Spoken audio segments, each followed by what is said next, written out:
Episode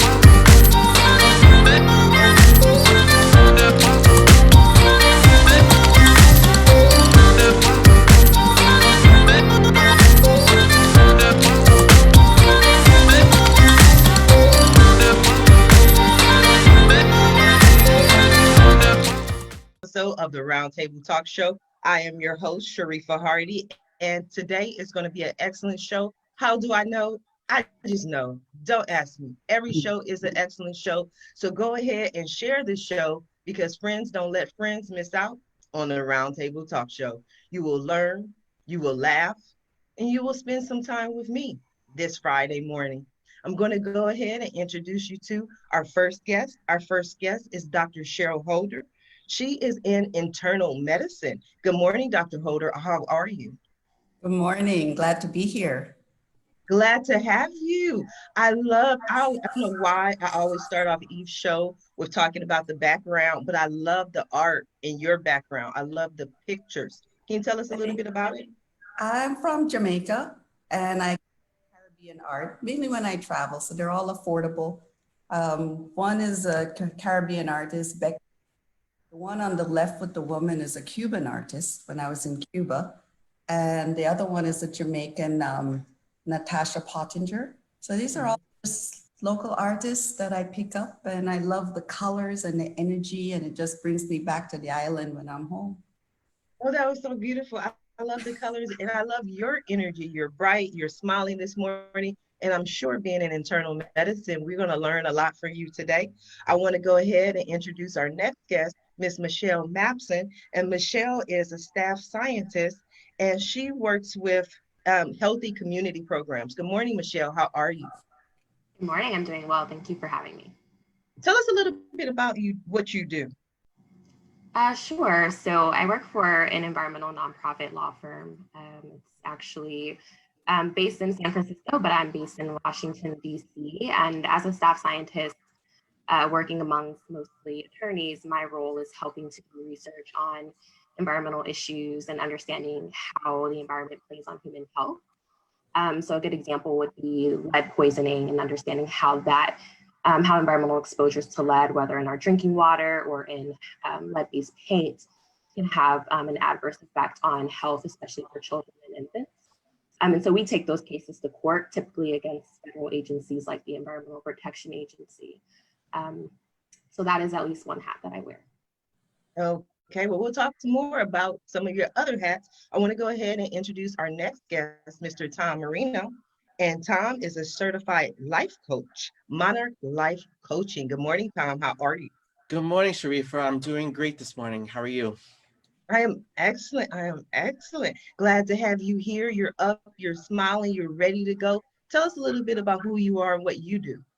So I am a certified life coach, and I work with people on their careers and relationships after putting so much effort and energy into creating a career for themselves or for working really hard at their relationships. You know, they've started to derail and they've come to a point in their life where they're maybe stuck. And I find that most people get stuck in those situations because they have not taken care of themselves and not have focused on their own self-growth and self-development. And I work with them to empower them to have the tools to be able to create a self-care program for themselves, to create sustainable change in their life so they find fulfillment in what they do. And I've done that for a while now, and I'm a former physician assistant, so Dr. Holder and I have something in common. And I still work as a healthcare executive for a housing and homeless organization in New York City. Wow. So I don't know why. One of the things that I've seen is that for whatever reason, people pick their show dates at random. But then when the 5 people, 4 people, whatever it is, show up, there always seems to be some type of commonality. I don't know what that is, but it's so interesting because it kind of appears that I'm like, okay, today we're going to talk about medicine, or today we're going to talk about this. And it's not like that. People pick their own dates, when they want to appear, and it's just the way it happens. So I kind of feel where we're going today. But I want to move over to our next guest, Mr. Neil Gordon. Mr. Neil Gordon is going to talk about how he achieved his personal goal as well as historic fiction. Good morning, Neil. How are you? Good. Good morning. How are you? You look so excited, Neil. I'm You're excited. like one of those people that I'm pretty sure is just so cool to hang out with. Like, you're so chill. Like, I can see you on a boat, just like, hey, we're here, we're doing whatever we're doing. But Sounds good. when I read your bio, I love certain words, certain things stand out to me. And what stood out to me is that you said, I achieved my personal goal. And I want you to talk a little bit about that. First of all, when did you decide it was your personal goal? And what did you go through to be able to achieve it? Well, I decided it was my personal goal back when I took a writing. I've written before, so I'm a novelist. To give a little bit of a background, I'm a novelist. I have 4 published novels. The 5th one is about to be published. We just picked a publishing date, the summer solstice, June 20th, 2020, from my next book. So that's about to come out. So my first book came out in 2018, and the year before, I decided I'm going to be a novelist. I'm going to be a writer. I'm going to be an author. So I made that my goal. I verbalized it. I said it out loud, and I achieved that goal by publishing my first novel in October of 2018. Since then, as I said, I produced and published 4 more novels, and my 5th one's about to come out. 2 more in the pipeline, and I made another goal setting for myself by trying to make the proclamation or that I will be a best-selling author by the end of this year. So verbalizing one's goal is certainly a way of trying to make it happen. And people can hold me accountable to it. I love goal setting. I love achieving the different goals. This is one of the questions, since we kind of going on talking about medicine as well as coaching and life. I was reading an article this morning, and it was talking about May is the mental health month, mental health awareness. People focus on mental health. And this May has been the crisis since they started mental health month 71 years ago. I want to go back to Dr. Holder for a minute, and I know you're in internal medicine, but how has this quarantine, how has this global pandemic affected you? Well, I got to start off just recognizing that we've been through a lot, and much respect and sympathy for those who have lost loved ones to COVID-19 and those who are they are infected, and all of us who are going through the issues with COVID-19. It's pretty difficult. And I got to give you the message. I want more of us to stay alive and to not get this infection by washing their hands, wearing your mask. Assume that you got it and assume the other person has it, and protect yourself and protect the other person. And that's how we're going to move forward, because the stressors are real that we've been experiencing with COVID. And my patients, when I talk with them, mostly through telehealth, they're experiencing the difficulties of just uncertainty of when you breathe in, are you going to get infected? Are you going to touch yourself, infect yourself? And that uncertainty is very stressful.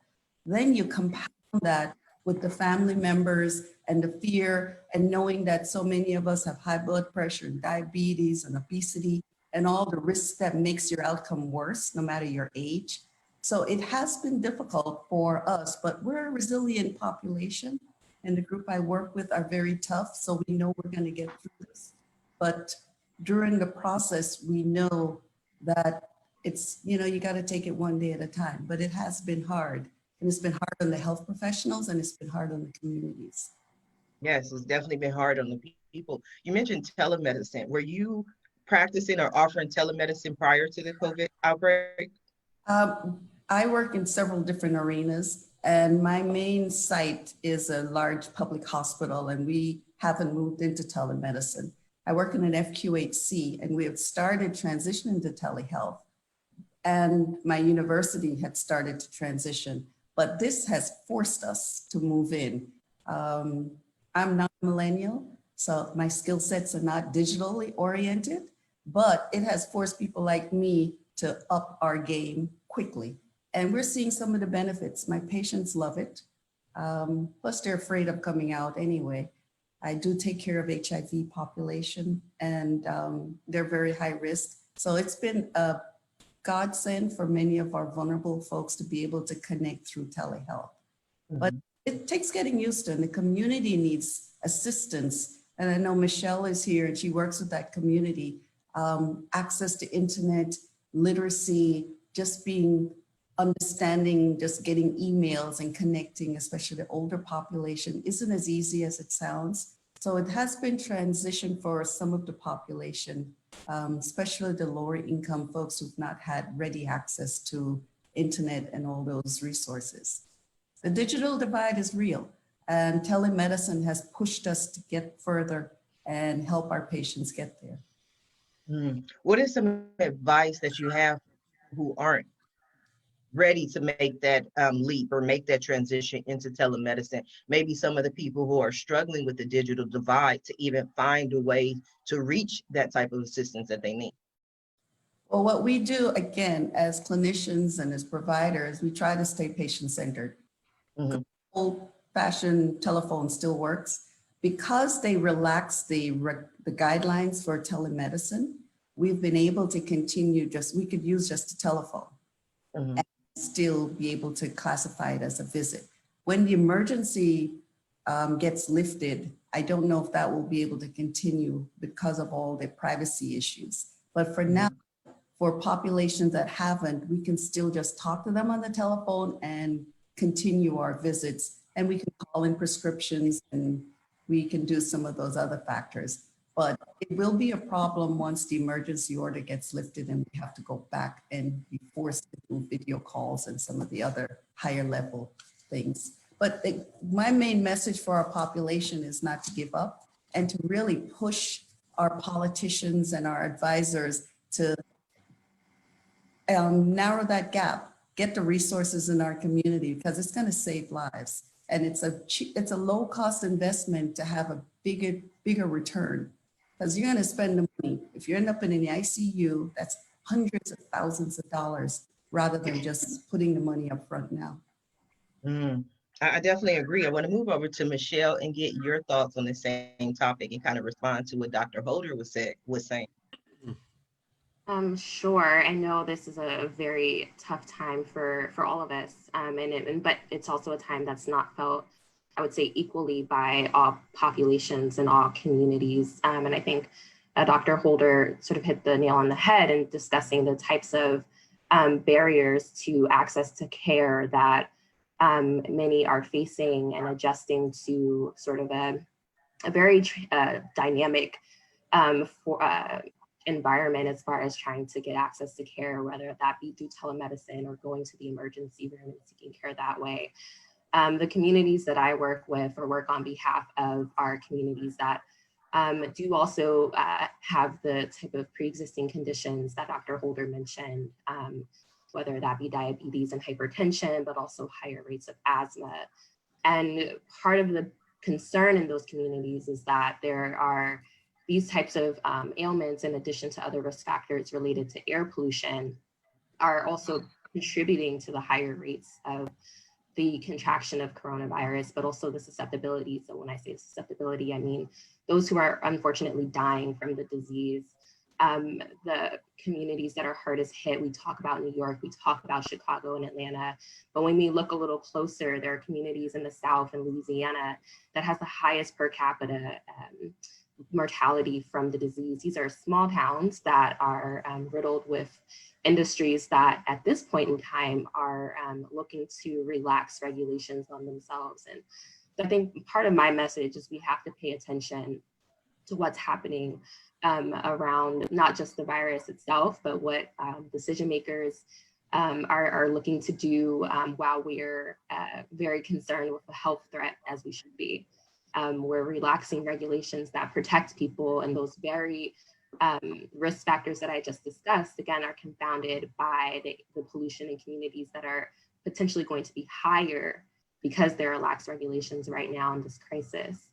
And so that creates another burden in terms of mental health, because folks are dealing with trying to fight for their community, fight to actually get the protections they need, while also taking care of their families, while also being on the front lines as essential workers, while also living in an older community where many of the older population are also more susceptible. So it is ravishing some communities more so than others. So that discussion around who's being hardest hit, and talking about especially rural areas, not just cities, rural areas that have less access to healthcare because maybe the hospital is not accessible. And actually one of the towns I'm thinking about, they would have to go all the way to Baton Rouge in order to seek healthcare, which is over 40 miles away. So if you're in an emergency condition, 40 miles is a long way to seek help. So I just want to shed light on those types of issues, at least for folks who might be listening in, that again, this is not a disease that's hitting us equitably. Very there. I don't know, a little bit. I love what you talked about, and it's so important about the pollution. Yeah. If you look at the data, and the Chan School Public Health released this report about 2 weeks ago, which showed that communities that had the highest exposure to air pollution, they were dying at a higher rate from COVID-19. And we check a thing called particulate matter. It's the little bitty particles. You need about 25,000 of those to fit in 1 inch. Cities, like all the cities you mentioned, the places, LA, California, if you look at that report, and you should go to stateoftheair.org. It's the American Lung Association website. It's fabulous because it gives you zip code by zip code, you can see your air quality. And when you see the level of exposure and where you see the folks dying from COVID, it's very high. That particulate matter gets in our lungs and it makes our lungs more susceptible to this. And also ozone. And the ozone level, which goes lower and hits children. I am sure if we look at the links of the areas where the children are also, I haven't done the data, but that's really concerning to me, is the ozone and particulate matter that is making us even more susceptible. And we've seen the data, and the populations, Black, Asian American, Hispanic, we have a 50% chances higher of living in these polluted areas and near power plants and near these areas. So you cannot separate out air quality and air pollution from this COVID. So I'm really glad you brought that up. There's been a lot of research in that. One of the things that you mentioned was Los Angeles. Being in Long Beach, California, which is in Los Angeles County, I was reading a report, and Long Beach has the highest mortality rate for COVID in Los Angeles County. And when you think about it, we sit right on the port of Long Beach. So it's the air quality, it's the trucks, it's all the ships that come in and that sit right here on the port. So all we can do is, try to maintain our health and try to stay as safe as we can. But we are at the top of the list in Los Angeles County. Now, again, speaking of mental health, I know there are a lot of people who are going through challenges, people who don't know what to do. So I want to talk to Tom. You are a coach. What have you seen with your clients? What have they come to you for?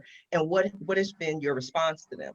So the biggest thing that everyone is fear, right? Fear is the pervasive theme throughout all of my clients right now. What is going to happen? What everybody is worried about when this is over, what is life going to look like? And what I try to bring people back is the present moment, right? If you're healthy, you're at home, you're with your family, and you either have what you need for now, let's focus on the right now, and let's take it day by day, step by step. Mental health is there's going to be such a huge need for mental health in the near future because of all of the trauma that we've experienced through this. And I just want to piggyback off of the conversation with Michelle and Dr. Holder. I've always been pretty much a supporter of telecoaching because the majority of my business has been done over Zoom. And, I have clients from all across the country. As a healthcare administrator, when we were pushed into this to do telehealth, and I have an FQHC, that's primary care and mental health clinic, and the disparity is that I serve a large homeless population, and they don't have smartphones to do the telehealth. So they may not have a phone because they can't afford one, or their minutes ran out and they haven't been able to get a new one.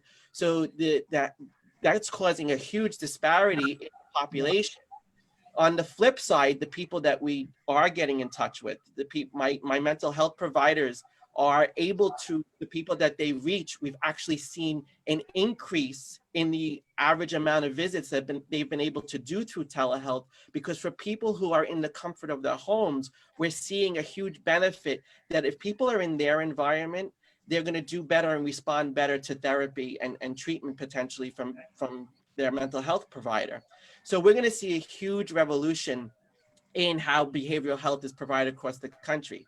You know, Dr. Holder mentioned that the restrictions prior to COVID on telemedicine were too strict and way too strict, and people would not get reimbursed. I mean, it was insulting what the benefit was financially for many organizations.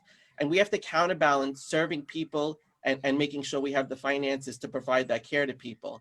And telehealth now will have to change, but I think you're going to see the most drastic change in the mental health field than you're going to see necessarily in just primary care and some of the other specialties.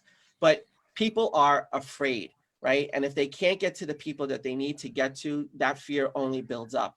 So I've encouraged my clients to reach out to me by text, email, phone. If they need anything, schedule extra sessions. I can help you through that process. Right now is actually a time that as a coach, it's still happening for us. This is happening for us for a reason. We were living in a society at a height of racism, at a height of health disparities, at the height of conflict in many ways. And we were in information overload, and we had too much going on in the world, and we needed a slowdown, right? And this has actually slowed us down to some extent to really reevaluate what is important to us. And as a coach, I emphasize your values and the values that you have. We've reestablished family values in many homes. Many families are eating together every night dinner. That didn't happen before COVID. That didn't happen, you know, before we were forced to be home with our family and close to our loved ones. So remember that in the midst of all this fear, this is something happening for us. It's happening for our own personal growth and development. And it's an opportunity for us to really reevaluate what is important. The work world is going to be very different after this as well. We're going to have more telecommuting. We're going to see commercial real estate probably drop significantly because many people are going to be working from home, and there's going to be a better work-life balance, hopefully because of a result of this. I think that was well said, Tom. That's that's all that comes to mind. That was well said. I see the positive. I see the energy, the just warmth in what you had to say. So thank you for that. We're speaking of mental health. We're also talking about the values, but one of the things that we've seen is this incubation period where people all of a sudden are inspired to do things that they've never been inspired to do before. You see people who are finishing their script, people who are writing a book. I want to talk to Neil a little bit about that. What has this process been like for you? One of the things that you mentioned is that you have a new book coming out. Did you write it over the last couple of months? Was it inspired by this? Tell us about what you've been going through. Well, I've been stuck at home like 6-7 weeks. So no, I didn't start this book. I write quickly, but not that quickly. It takes several months, about 4 or 5 months to when I start a manuscript before I finish the first draft. Mm-hmm. So I started this book, which is about to come out, Hope City, about 4 or 5 months ago, mm-hmm. Maybe now 6 months ago. So yeah, it takes a while, you know, as a writer, and just to keep with the theme of the current events. You know, I look at people. We go to the only place now we interact is at the grocery store with our neighbors, and of course, the only thing that we can interact with our neighbors is each other's eyes. Of course, our mouths are covered. So noticing and trying to get expressions just through the eyes is very interesting. Of course, when this first happened, when we were all waiting in line at the grocery store, you know, that was like the biggest danger. So, you know, those in the healthcare world who are going out there every single day are so courageous. And I was like hitting myself what a coward I was by just feeling so afraid going to the grocery store. And then I would come right back home again and change and wash and, you know, and I wouldn't dare go out for another whole week. Meanwhile, I'm writing about stories about all these courageous men and women, these fictional stories. But I was wondering, wow, I'm such a coward. But you see people's expressions in their eyes. You see the fear in their eyes, and it made me wonder back. I was thinking, would I write a story about what's going on today? I was thinking, well, I write historical fiction, so what I would probably write about would be about the Spanish flu. And what I would use from what I learned today is the human reaction to this fear of this virus that we're all in danger of. And the expressions that I was able to pick up from just going to the grocery store. And if you look back and you see a lot of the similarities in terms of back in 1917, 1918, when the Spanish flu hit, people wearing masks, people in quarantine, and doing so many of the same things. And also what's encouraging is that, we survived that. I mean, there was lots of death, but, we moved on, and certainly medicine has advanced considerably in 100 years since then. But it's amazing the similarities that you could imagine. Fear is fear. They experience the fear just like we're experiencing the same fear now. So as a writer, it's definitely a learning experience. So let me ask you this, Neil. When you mentioned that you went out to the grocery store, you came back in, you washed, and then you didn't go out for another week. Have you seen that consistently for the past 2 months? Or did it start at the beginning and now you don't have the same need to kind of do the same thing? Or did you see it increase during the time frame? On my excursions, you mean? Yes. Well, now I'm very brave. I don't mind going out anymore. So Okay. So your mental wellness or your thought process has changed. First, when you went out, it was more of a fear. Yeah, well, haven't gotten sick, knock on wood, by going to the grocery store. And it makes me wonder, why is it safe to go to the grocery store and not safe to go anywhere else? You're in such close contact with people in the grocery store, moving around, I mean, within 6 feet many times. And, that seems to be acceptable to everybody, but, we're not allowed to go anywhere else. New York City, I just found out we're going to be shut down now until mid-June. So that's another month. Yes. People like, okay, let's get out already. I have friends who live in Alaska, good friends, and I'm supposed to go up there in July. In fact, my new book called Hope City is about a mining town in Alaska and the town of Hope where my friends live. So I go up there every summer for the past 12 years, and I wrote a book about the 1898 gold rush in Hope, Alaska. So what's going on in Alaska is nothing. I mean, they have 300 cases in the whole state. We have 4 times that in my town in New Jersey where I live. It's just a ridiculous difference. So they're all open, they're working, life has gone on, and they're like, come on up. It's no big deal. There's a whole different experience living here and then living there. They're isolated.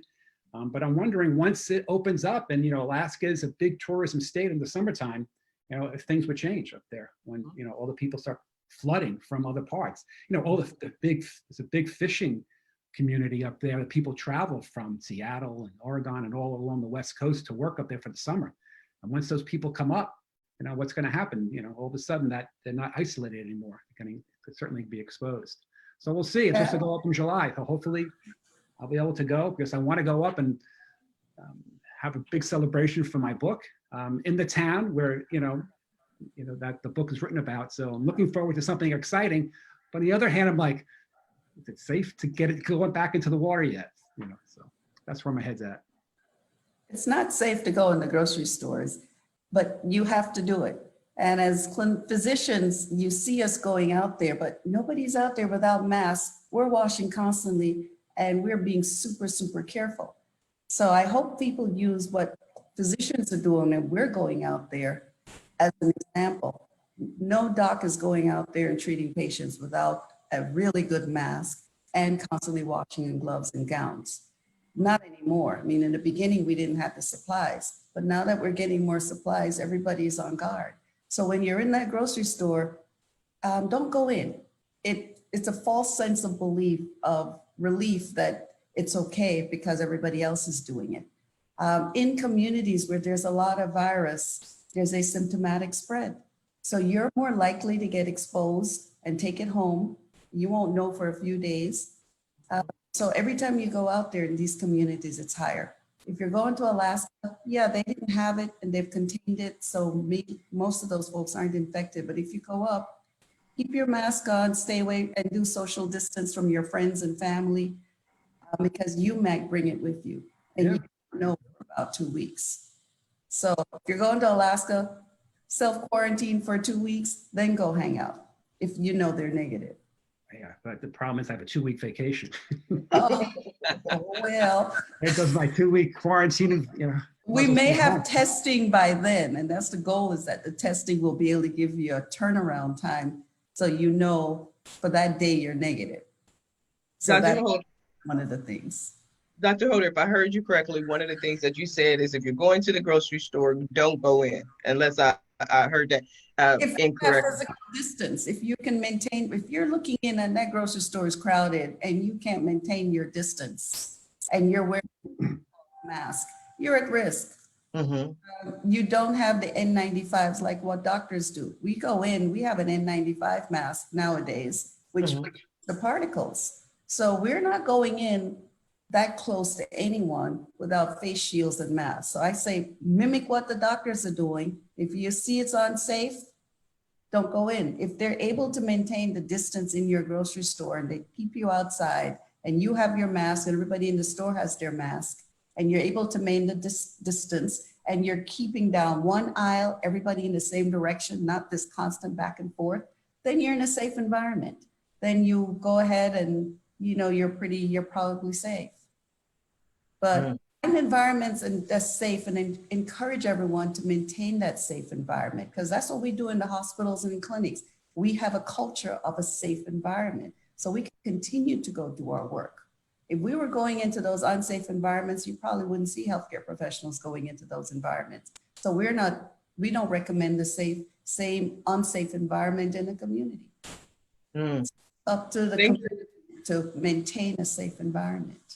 And Thank you for the clarification. I just wanted to kind of clarify that point, because what I heard was don't go in. But I want to go back to one of the points that Neil made about being able to go to the grocery store and being unable to go anywhere else. It reminded me of a post this morning that was telling people to make sure to support local businesses during this time frame, because you have the Walmarts of the world, you have the Targets of the world. These stores are open, but our local small businesses, these are the ones that are most affected, and these are the ones that have been closed down and haven't allowed people to go in when it may be possible, I don't know, which is why I'm having this conversation, for the small local business to maintain the same practices as far as social distancing that of a Walmart per se.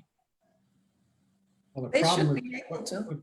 the problem with stores, small stores, is that you can't keep enough. I'm also work on I'm on the board of a health food co-op, and it's small and it's been open. We just recently closed and only do pickup delivery now, curbside delivery. But the issue is, if we were open, you only could have 4 or 5 people in the store at once, because there's not enough space in the building to have more. So, it's very limited, and that's going to happen too with restaurants as well. I mean, if any restaurant's going to open, it's going to be, I don't know how they're going to do it, 25 or 50% max, occupancy. So yeah, it's going to be a lot of challenges, though you do want to support local businesses, and there's no one wants to support the big box stores, because, though there are a lot of local people who work there. But yeah, we have to really be conscious of trying to make sure this economy gets back on its feet again. Tom, is that something you've been working through with your clients? Yeah, I mean, right now, a lot of people are coming to me, especially around careers, and they're concerned because they've lost their job or they've been furloughed, and they're trying to figure out what's the next best step for them to take. Getting people back to work is going to be a huge part of this, return to the economy. And, if, we don't have enough people working, we don't have enough money circulating to buy the stuff and rejuvenate the economy. So a lot of my clients are looking for what is that next thing. And you know, some of them are ready to make a career transition. You know, they want to do something different. This has been a wake-up call for them. You know, I'm seeing even, you know, people in the healthcare field, I'm getting a lot of resumes for outpatient nursing jobs from people in the hospital, because I think their fear has really kicked in, and we're seeing more opportunities coming from, you know, into ambulatory care than we've seen in a while, because we weren't able to compete financially with benefits and whatnot with the hospitals. But we're able now to, you know, offer a little bit different environment that's not as high risk as, say, an emergency room in New York City right now. So a lot of people are evaluating what they want to do differently. And I'm working with my clients to walk them through those steps. You know, I've recently written a book called Bridge to Change, and it walks people through a change process to create the incremental steps and to create that change for themselves, and really explore what it is they want to do. You know, we are being challenged right now to reevaluate everything. And a lot of us that have been frustrated maybe in a job and didn't know why, well, now we understand why, because we've had a lot of time to reflect and we realize maybe that's not the thing for us. So being furloughed, being laid off actually could wind up being a huge benefit to people. It could actually help them move to doing something that is more purposeful and meaningful for them. And I outline that process in my book to help people. So this is a great time to pick up a self-help book and walk yourself through those steps and those stages. And that's what I'm putting out there, to help people walk themselves through it and to get to where they want to be. Because the post-COVID world has to be a happy world in many ways. It's going to be a new normal. It's going to be very different than what we've experienced ever before. But we have to continue to find that fulfillment in our lives. And that's going to come from different places. It's not going to necessarily come from standing by the water cooler next to someone and having a conversation, or, you know, it's the opportunities are going to change because we're not going to be in as much close contact to people for a while. So we have to adjust and figure out, where do we truly find fulfillment in our life? And that's the positive message I'm trying to communicate to all of my clients. Don't look at this as the end all be all. That's not what this is.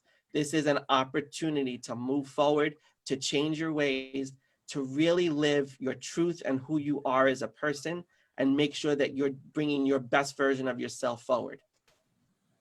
I know there are a lot of steps Thank you. to change. What are some of the first most important steps for people who are out there right now that you mentioned, who are furloughed, who are laid off, who are, you know, at home going, I know there's something else for me. I can't go back to the way I was, but I don't know how to change. I don't know where to go. What are some of the first steps you would recommend for them? So the first step is exactly what you just said, to recognize that something needs to change, right? We have to prepare ourselves for change and allow ourselves to go through that process of change. I usually recommend, in my method and how I coach people, is really doing a discovery of your life, right? Taking different areas of your life and finding where the satisfaction is and where the satisfaction is not.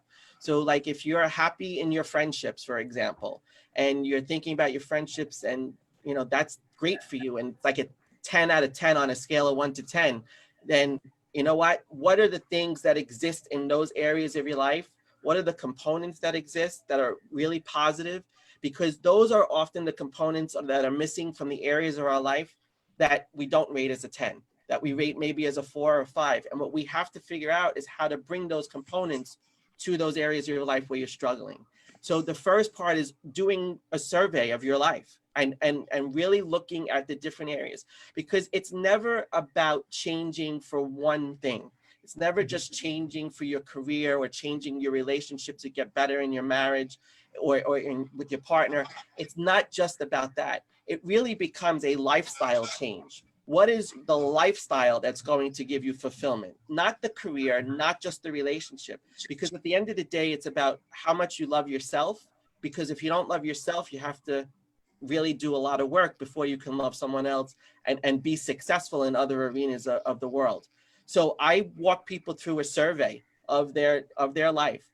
And then we dive really deep into self-discovery, right? What are your natural abilities? What are the things that you don't have to work hard at that you do? Maybe you're a great problem solver. Maybe you're the confidant that all your friends come to, right? Mhm. Well, there's attributes in those things that are going to be part of what your purpose is. Like, I've always been a good listener, and I've always been good at giving advice. I didn't realize that I was meant to be a coach until 3 years ago. And that's my purpose in life, to serve humanity in a way where I'm allowing people to change and not feel judged for making the changes that they want, and to really discover who they are as people. So I hope that answers the question. One of the things I do, I'm a primary care doc, and I have about 15, 20 minutes before I send them on to Tom and other folks to help them take them through those steps. I ask them, think back to the time when you had to change and you were successful at it. What was it about that? What did you do at that time to make it work?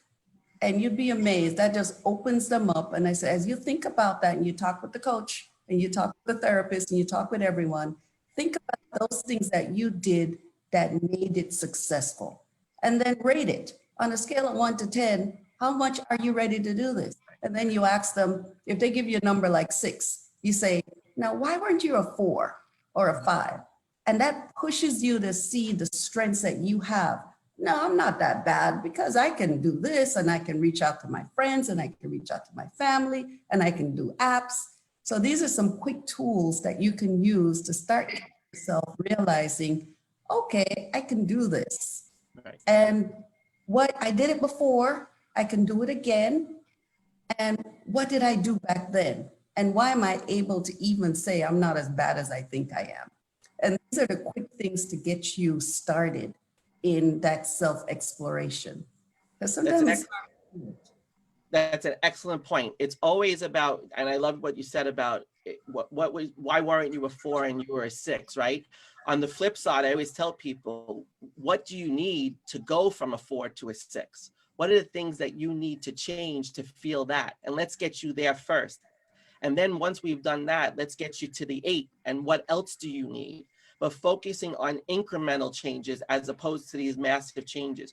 Change does not have to be huge or dramatic. It could be very small.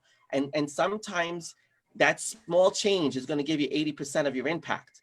And sometimes that's all that's needed. I was talking to a woman last night who is in nursing school, and she works as a coordinator for a practice, and her boundaries are terrible. She works all hours. She doesn't really have a normal schedule.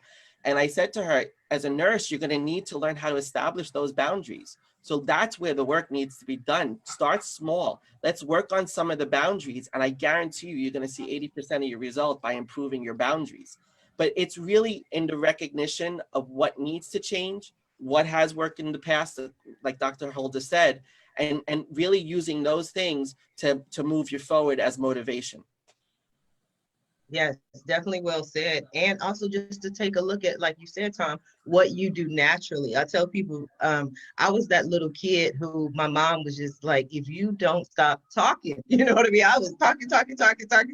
My mom, everything we go through, I'd be like, Mom, why are they doing that? Why are they doing this? Why, but at 44, I'm a talk show host. I make my living talking to people. It often what needs to change is our belief that we can earn a living doing what we do naturally. It's like, oh, who would pay me to talk? Okay, but that's what I do now. Michelle, speaking of talking, you've been quiet over there. We want to get you thought, bring you into the conversation. I think you're like the Aaron Brockovich of the world. So while many people are worried about their business or their life, you're dealing with people who their primary concern is their health, correct? That's correct. And no, I honestly have just been enjoying this conversation. I really related to what Tom and Dr. Holder were just discussing around change. And maybe for me, that does look a little different.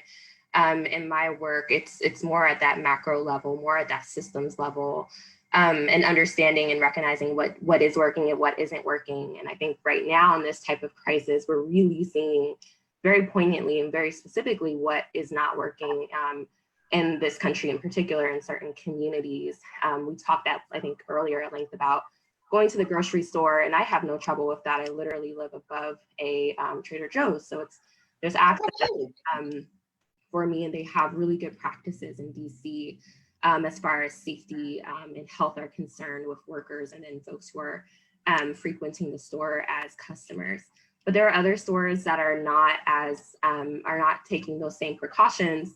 And it's interesting when you look at the neighborhoods where those stores might be located, and you look at, well, who has access to those stores, those grocery chains that might not be having the safest practices.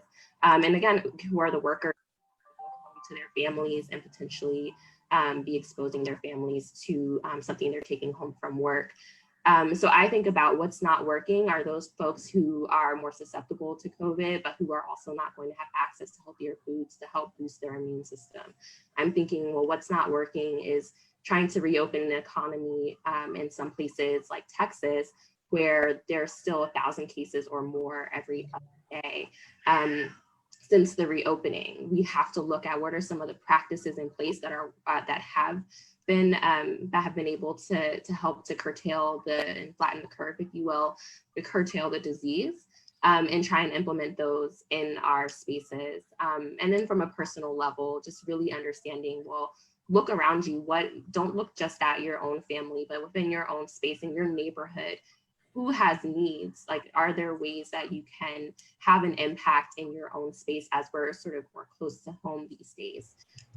And try and just figure out from a personal standpoint, how to be impactful and how to best serve your own community. So that's sort of where my mind was sort of going in the conversation around how do you look at change and recognizing what isn't working. And then again, as Tom said, it is sometimes the smaller things that have the greatest impact. And we know local solutions can have really great impact on some of the environmental work that I do. So I just commend the conversation on thinking about change from a mental health standpoint, from our own healthcare practices, but also how do we see healthier communities in our in this country, and figure out how folks get what they need, especially in this time of a crisis. One of the things that stood out to me about what you said, and I enjoyed that immensely, and I appreciate it. I had a guest on the show who saw a post on social media from a lady who wrote this letter and passed it out to all her neighbors, especially, the elderly people. And she said, I just want you to know that I'm here, that if you need anything, here's my phone number. If you need me to go to the store for you, whatever it is that you need. And she did that, and we were interested by the results. And she said what was interesting to her was that she did not get one person who called her and said, go to the store for me, or I need you to do this, or I need you to do that. However, she received phone calls from neighbors who said, you know what, I've been living next door to you or down the street from you or near you for years, and I didn't know who you were. So thank you for making an introduction. Thank you for reaching out. And so through all of this, just like here on the Roundtable Talk Show, what I've seen is a lot of connection. I've seen a lot of people reaching out, people who, you might not normally speak to or even think of. You're like, wait a minute, what can I do to help my neighbor? There was also another guest on my show who really wanted to do something for the people in the medical profession. So what she wanted to do was to send food to like the doctors and the nurses in the hospitals, like delivery, like Postmates or Grubhub, whatever it was. She found out that was against the rules. You can't just send, food to them because of the quarantine. However, she found out she was able to send it to grocery store workers. So she would deliver food or have food delivered to her local grocery stores because, they are on the front line. It's so important, and it's so stressful these days. It's stressful for us to go to the store, but just imagine you're the employee in the store with this line of people with masks waiting to come in, waiting to talk to you, waiting to ask you a question. So she wanted to give them something that just said, I appreciate you. So Michelle, I wanted to ask you, because when I listen to you, even though you're not one of those people that jump up and down with it, I feel passion. Like I hear passion in your voice, that this means a lot to you. Did you find yourself doing or saying anything, or, even starting something to motivate people to communicate or to be of more service to each other? Yeah, that's an excellent question. I think for now, a lot of that is looking at the organization that I work for. We have over 500 people at the company, and we're across 14 different offices, happen to be 2 in Alaska. And I hope to visit one day. I think that, so my community within an organization that I work with, trying to connect folks more who are dealing with, unfortunately, deaths from the virus, unfortunately, ill family members, and really also just wanting to seek having more connections and conversations with people, not just Zoom meetings, not just meetings about our work, but actually trying to connect around what's happening in our day-to-day lives. Some of us live alone and don't have access to family who might live in other states. And so it's really tough, because I would really relate to a neighbor who would reach out and say, hey, give me a call if you need something, and say, actually, I'm just happy that we're talking to one another. I think we do live in a sort of hyper segregated, and I use that term in a lot of different ways, society, but I also think of it as we don't necessarily talk to our neighbors as much, and also extend that type of that type of compassion for one another in other spaces, and whether that's at work or whether that's, again, with our own neighbors. So at least right now, a lot of that sort of trying to have a more of a connection is looking at my colleagues, trying to understand what do they need during this time, especially because we can't physically see one another. We're living in a digital world. And then also with frontline workers, recognizing that when I go to the grocery store, it's better for me to accept the materials that they're handing me, even little things like saying, okay, I normally bring you reusable bags, but actually most grocery stores would prefer if the grocers are able to bag your groceries with already either sanitized items, things that are already in the store that they know are safe to touch. Because of course you can bring something from home that's helpful to the environment, but it's not, but it could also be spreading something unknowingly to people in an environment that, we think is safe, kind of like the grocery store. So just being really mindful of certain practices when you're out and about in public. And I think that's going to be well into the end of the year, maybe next year, until we have a vaccine. We're gonna have to look at those practices and shift our thinking from how do you protect yourself, but how do you protect others, even if you feel healthy and safe and feel like you're in a good space. Others may not be. Many people are immunocompromised and still trying to live their lives as normally as possible. And so just recognizing, outward of self, what we can do for others.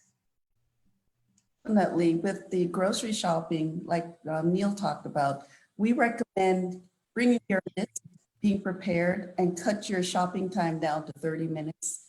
So you're in and out and using the payment system. So even a small grocery store, if they maintain the waiting and everybody goes in knowing what they want to pick up, it gets it through faster and everybody gets safer. There's so many digital things now. They could have virtual tours, because we used to go in and browse. Change that a little bit. We don't need to go browse when we have to go in prepared to shop and leave. It's not a stroll through the grocery store. And that helps keep our community safer, like Michelle says, until we have adequate treatment or a vaccine. Then we'll be comfortable enough to go back out. Until then, the challenges are finding the compromises in keeping us all safe, and so that we can keep going on with our careers and all the other things that we do in life. Yes, absolutely. Neil, have you seen a change in your connecting with other people, or other people wanting to connect with you? I have a need just to connect. I mean, it's someone wants to just talk on the phone. It's been great just to have long conversations, which I haven't had. And actually now we have more Zoom talks with our family, which has been great, because I have family down in Florida. So now we have a regular call every Sunday. I had never connected with my family on such a regular basis before. So that's a wonderful change. But I do want to make a comment on what everyone else was talking about. As a writer, you're talking about, and what Tom was saying about, about bringing people, moving people along. And what a writer's call it is developing a character is a character's arc. Where a lead character, my protagonist, will start at a certain level, and then by the end of the book, he or she should be somewhere else. Especially if it's a heroic type of a character. So it's interesting to hear the real life part of trying to create an arc for someone's behavior, attitude, actions, because that's what I'm trying to recreate in my stories as well. You know, fiction writing is an escape, but people don't have, you can't just have total literary license with anything. You have to have some sort of basis that really this possibly could happen. Even though one of my books is a metaphysical fiction book, the righteous one, and I have all these dream sequences and this battle between good and evil in the dream world. But, you know, it still was important to make the book believable in a sense that, you know, things like this could actually happen. So yeah, this conversation is good, even though I'm in the world of fiction and this is all real life. But I'm trying to depict real life in my own personal way. Absolutely, but this is your real life, and that's what we're tapping into, the real life of an author. I tell people all the time, I learn something new on every show. And when you said metaphysical fiction, I was like, okay, well, I've never actually heard that term because, you know, some people may consider that redundant. Some people consider metaphysical things, you know, fiction. So it's kind of interesting, a new term, metaphysical fiction. I'm going to go and check it out. Now, we are coming down to the last few minutes of the show. And what I love to do at the end of every show is just allow my guests the opportunity to speak directly to our audience, to speak to everyone who's watching the show live, as well as everyone who's watching it in the archives, and just let them know what you want them to take away from your appearance. And we're going to start with you, Neil. Well, I wanted to give your audience, your listeners, a free gift. My gift is, as a writer, you're a book writer, but you also have to be a bookseller. And to be a bookseller, I need reviews. So I'm always out trying to pimp myself for reviews. And when someone wants to read my book, I'm like, don't forget to leave me a review and don't be stingy on the stars. So I'm always trying to get 5-star reviews on my book. So what I'm offering for your audience, I have 2 books that are the most current. One is called The Bomb Squad, which was just released about a month ago, which is historical fiction, and also Hope City, which is coming out on the summer solstice. Either one, I will offer a free copy of the book, a PDF download of the book. I'll email it. If you email me at neilperrygordon@gmail.com, I'll return a free gift of my book as a download. And all I ask is read it, hope you love it, and hope you leave me a nice review on Amazon or Goodreads. So that's my offer to your audience. Hopefully some people will take me up on it. I will definitely take you up on it, Neil. You go ahead and you send it over to me. You have my email address. I'll read it, I'll review it, and I'll give you 5 stars. If they have 10 stars, you're getting 10 stars from Sharifa Hardy. Tom, what do you have for us? So I have I want people to know that I'm here to help. And whatever you're struggling with, whatever this time has brought up for you, whatever issues you're having, and if you're looking for someone just to talk to, like I said, I'm a coach, I'm not a therapist, but my coaching will bring you to action steps to take you forward to where you need to be. So if you come to my website at monarchlifecoaching.com, you can sign up for a free 30-minute introductory session where we can just talk, get to know each other, and see if there's an opportunity for us to work together. Like Neil, if you also are interested in my book, I could make a PDF version available for those who want it. And I'm happy to get some reviews on Amazon if people would do that for me as well. So I really, if anyone, again, is in need, if anybody needs something, they're not sure which direction to go, come and visit our website and we'll help you to move forward. monarchlifecoaching.com. Love it, monarchlifecoaching.com. Tom, you go ahead and email me that book. I'll go ahead and knock out that review for you as well so I can figure out how to change my life. I don't know what I'm going to change it to because I love my life. My life is really great aside from everything that's going on in the world, but I'm sure I could be better. I'm pretty sure, Michelle, what do you have for us? Sure. So I know there's a wide reach in terms of audience here. So I'm grateful to be on the show today and to be able to discuss things with folks. And my cat has probably also made an appearance. She's very nosy. But in any case, I really just want to encourage folks kind of going again back. I never knew that this was happening. Just to recognize and familiarize yourself with what's going on within our country and communities that are being disproportionately impacted by this crisis. I know it's top of everyone's mind. There is a lot of fear around what's happening. But with our time, trying to understand and again, know what we can transition to when we're kind of back to this idea of a new normal, when things sort of open up, understanding what needs to change, what has not worked, and especially in the environmental space, what we know is not working, depending on fossil fuel industries.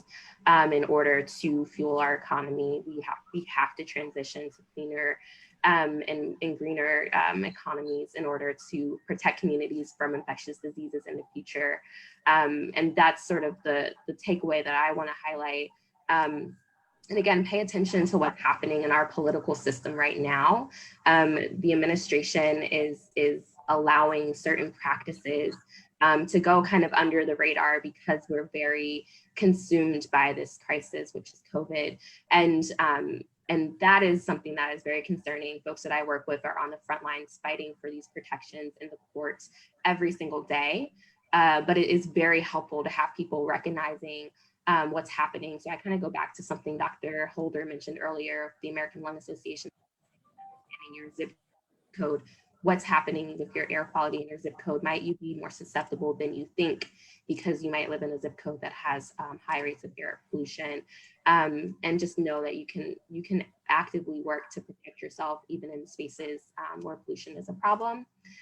So I'll leave it there. You can find anything on social media from me under the moniker Babson Says. So that's my last name. It may be SON Says, SAYS. Thank you. Yes, but you brought a great tip with bringing in the bags and not bringing in the bags. I hadn't even thought about that. So that's one of the things that I learned on the show. Again, we're down to the couple of last seconds, couple of minutes of the show. Dr. Holder, please take us out. Well, thank you for having me here and speaking. This conversation was great. COVID-19, the pandemic has killed so many people. It's a worldwide issue. It's hurting all of us, and especially the vulnerable. And it has unmasked all the inadequacies in our systems, and unmasked all the needs, it's unmasked the racism, the vulnerabilities. It's unmasked the things that we know that in the climate change world have been talking about forever. And everything that we said, we do have to take this forward and we can move to action. It's not hopeless. There are a lot of opportunities for us to use this to make sure that we have a voice, we vote, we do everything we can to change the world. And if we take the vulnerable population and do what's right for what's vulnerable people, you're gonna be fine. I gotta tell you about TED Talk. I do a TED Med Talk. It's coming out in June, where I talk about climate action. I think it's gonna be released on TED Med and TED Talk. And it takes us through all these issues where you see the impact and the lack of understanding of science and the lack of acceptance of what we have to do as a society for the entire world, for the vulnerable populations, to make sure that we all have good health outcomes. I gotta close with what we've been talking about, all these opportunities. And I think the Benedictine monk, David Stan-LaRosse, said it well. We can't be grateful for everything that's happened. No one is grateful for COVID-19. No one's grateful for all the deaths. No one is happy about this. But in every moment, we have a chance to find that joy, to find what we can do to make those changes so that we can use these, as Neil talked about, that arc, that victorious arc where we are all heroes in what we do. So I thank you. You are so welcome. Yes, we are all heroes. Let's go out as heroes. I have enjoyed this show immensely, and I've also learned something as well. I think that's the most, and I got 2 free books. If anybody else want to throw in a free book, I am here to receive. That's what I do. I receive it. Anyway, it's Friday. Happy Friday to everyone. I want to thank all of my guests. Thank you for being a guest on today's episode of the Roundtable Talk Show. Please go ahead and support our guests. Visit their websites, find out, purchase some of those books, order your own copies, or nothing else, send over the emails to request your copy. And if you are interested in being a guest, please visit the website at asharifa.com. Until Monday morning at 8 a.m. Pacific Standard Time, everyone have a safe and a blessed weekend. Bye now.